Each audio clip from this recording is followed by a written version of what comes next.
Direktur Utama PT LIB, Ferry Paulus, menyatakan keraguan terkait kemungkinan supporter tim tamu yang hadir di stadion pada laga tandang pada musim kompetisi mendatang.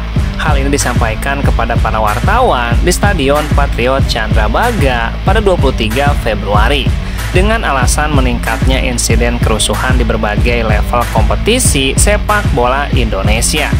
Saat ini regulasi Liga 1 dan Liga 2 masih melarang kehadiran supporter tim tamu. Saya sendiri pesimis aturan ini akan dicabut pada musim depan, mengingat situasi yang masih rawan. Menurut Ferry Paulus, insiden kerusuhan yang terjadi belakangan ini semakin sering dan mengkhawatirkan. Kondisi ini menjadi alasan utama PT LIB masih mempertimbangkan kebijakan terkait kehadiran supporter tandang. Melihat tren kejadian akhir-akhir ini, kondisinya cukup meningkat. Namun kami berharap ada edukasi yang lebih baik agar para supporter tamu dapat kembali hadir di stadion dengan aman. Namun dengan kejadian seperti ini sepertinya tidak mungkin diterapkan di musim depan tuntasnya.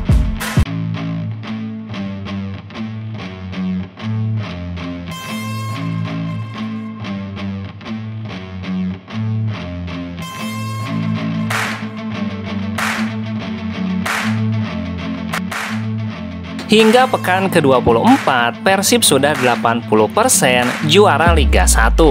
Bahkan satu tangan Persib sudah di trofi juara. Pengamat sepak bola nasional Akmal Marhali mengatakan bahwa 80% Persib sudah juara musim ini jika mampu mengalahkan Persebaya. Menurut Akmal, peluang Persib meraih trofi Liga 1 sudah dekat. Bahkan dia mengatakan di pekan ke-31, Persib sudah bisa mengunci gelar juara.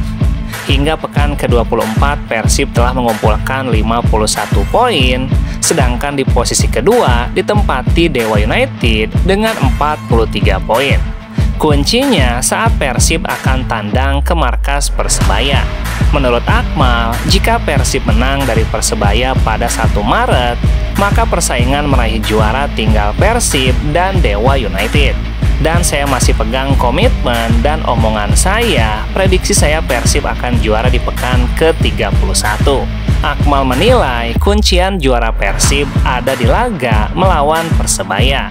Di sisi lain, jika Persib kalahkan Persebaya, maka pelatih Persebaya Paul Munster harus angkat koper. Paul Munster kalau tidak menang lawan Persib, maka Paul Munster harus angkat koper dari Persebaya. Pasti tekanannya sangat tinggi karena ini laga penentu nasib Paul Munster tuntasnya.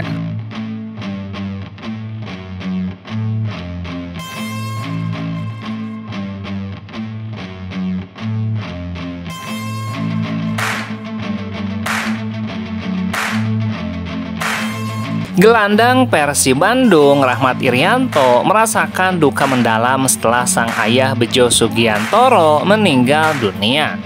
Sebagaimana diketahui, Bejo Sugiantoro meninggal dunia setelah bermain bola pada Selasa 25 Februari. Rahmat Irianto tidak bisa menahan tangisnya saat di makam sang ayah.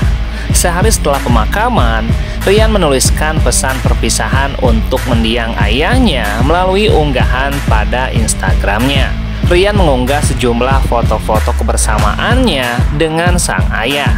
Menurut Rian, hidup mati ayahnya hanya untuk sepak bola. Gelandang andalan Persib Bandung ini mengaku tidak menyangka sang ayah pergi begitu cepat. Hai kebanggaanku, hidup mati untuk sepak bola. Begitu cintanya engkau dengan profesimu, begitu pula dedikasimu untuk sepak bola ini. Secepat itu ayah pergi meninggalkanku. Ayah juga menutup usia dengan cara kesenangannya dan kecintaannya, yaitu bermain sepak bola. Rian mengaku baru menyadari bahwa cederanya adalah firasat untuk segera bertemu dengan ayahnya. Rian juga menyebutkan dalam 2 minggu terakhir sebelum meninggal dunia, ayahnya sempat merawat dirinya yang tengah sakit. Ternyata aku baru tersadar cederaku ini memberikan firasat bahwa aku harus cepat kembali untuk bertemu ayah dengan waktu yang singkat ini. Ayah baik banget, udah ngasih waktu 2 minggu untuk mandiin Rian, merawat Rian waktu sakit. Gak ada gunanya dunia ini rasanya, sakit sekali ditinggal ayah dengan cara seperti ini. Kita punya mimpi yang sama dan hanya kita berdua yang tahu apa mimpi itu. Sekarang aku sendiri, aku akan mewujudkan mimpi itu sampai aku mendapatkannya tuntasnya.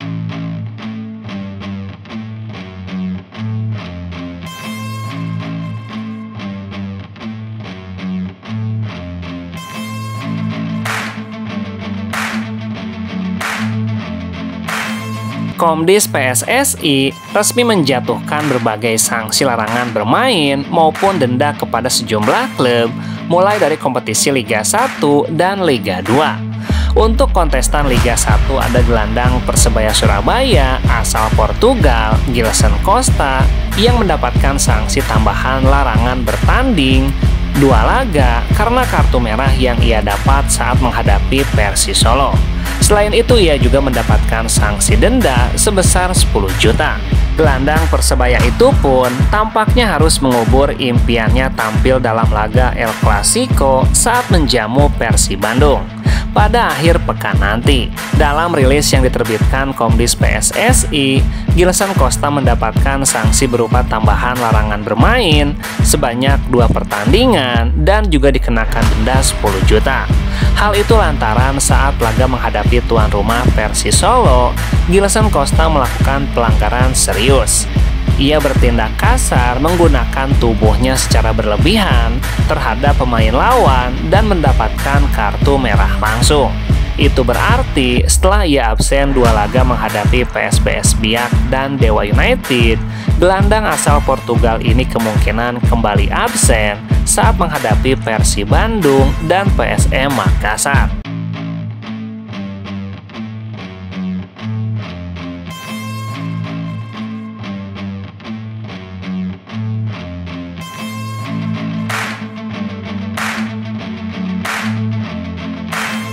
Kabar duka menyelimuti dunia sepak bola Indonesia dengan berpulangnya Bejo Sugiantoro pada 25 Februari lalu.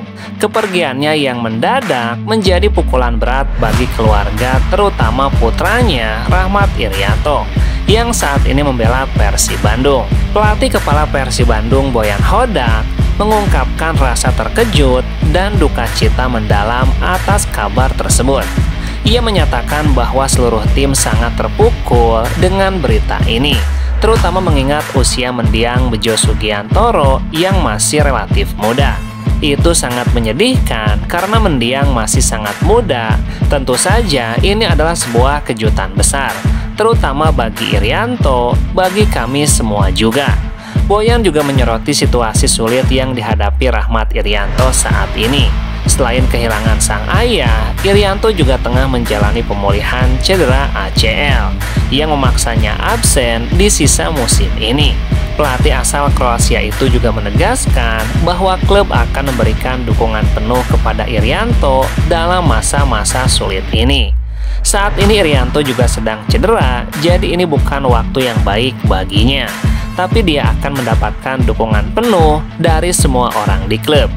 Sebagai bentuk penghormatan dan solidaritas, skuad Persib berencana untuk mengunjungi kediaman keluarga almarhum dalam perjalanan ke Surabaya tuntasnya.